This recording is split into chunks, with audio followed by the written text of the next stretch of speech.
Ẹ káàbọ̀ padà sórí ìkànnì Tiwa Update. Ẹ bá wa subscribe sí channel yìí, kẹ́dẹ̀ tan notification button yín kí ẹ̀yin tún lè ní oore ọ̀fẹ́ láti wá ní ìgbà mìíràn. A máa sọ̀rọ̀ lórí sinimá Kọ́lé Oṣó eléyìí tí wọ́n ṣẹ̀ṣẹ̀ release part 6 ẹ̀ ní kòpẹ́kòpẹ́ yìí. Fún àǹfààní gbogbo àwa tá a ti wò láti part 1 títí dé part 6 tán ṣẹ̀ṣẹ̀ release yìí tí àwa ń gbójú sọ́nà fún part 7.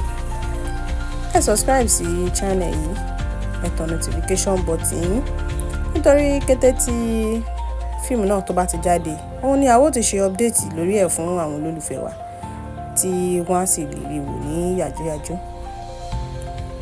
Sinimá náà fún oore ọ̀fẹ́ àti wo part 6, a rí pé nínú sinimá náà láti rí ti Oṣù eléyìí tí ó lóyún fún Kọ́lé Oṣó tí ó ti bímọ.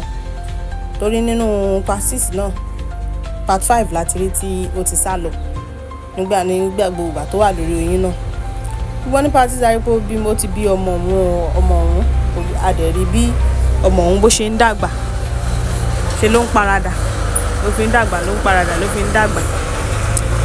Ọmọ òun náà ti wá di alágbára ọmọ ìlà àwọn Kọ́lé Oṣó family.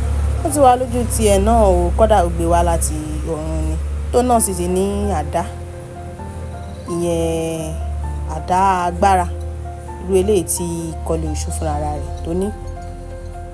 Níbẹ̀ náà sì láti rí pé Oṣù ní kété tí ó bí ọmọ Kọ́lé Oṣó náà tán ni ó ti jẹ́ Ọlọ́run nípè. Nínú náà sì láti rí wípé àwọn Oṣó family gbogbo wọn orí ilé lò ni wọ́n wà o, kò sí ẹnikẹ́ni eléyìí tó lè ṣe agbára lò, tó lè ṣe ohunkóhun tàbí kó ṣe ẹnikẹ́ni ní jàǹbá. Wọ́n ní orí ilé lò làwọn wà o, gbogbo nǹkan tí wọ́n ṣe fún wọn ni kò sí tí wọ́n ṣe revenge lórí ẹ̀. Kí ló wá fẹ́ ṣẹlẹ̀ ní part 7?